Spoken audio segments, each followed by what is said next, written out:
লিসার যখন 5 বছর বয়স ছিল তখন তার বাবা মারা যায়। থাই সিটিজেন হওয়ার কারণে কোরিয়ান ফ্যানদের কাছ থেকে প্রচুর ঘৃণার শিকার হতে হয়েছে। লিসার ম্যানেজার লিসার সাথে প্রতারণা করে তার অ্যালবাম লিক করে দিয়েছিল।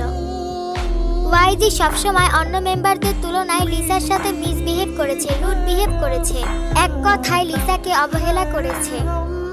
লিসাকে জোরপূর্বক প্লাস্টিক সার্জারি করিয়েছে। ওয়াইজি লিসাকে প্লাস্টিক সার্জারি করতে বাধ্য করেছে। মোস্ট লাভেড আইডল থেকে মোস্ট হেটেড আইডলে পরিণত হয়েছে। সবাই ব্ল্যাকপিঙ্কের অন্য সদস্যদের মেনে নিতে পারলেও লিসাকে মানতে নারাজ। তার নিজের ব্লিংসরাই তাকে সবার আগে ঘৃণা করতে শুরু করে। তারপর সে নিজের আলাদা ফ্যান্ডম বানায় আর তার নাম দেয় লিলি। কিন্তু এরপরও ব্লিংসরা সবকিছুর জন্য লিসাকেই ব্লেম করেছে।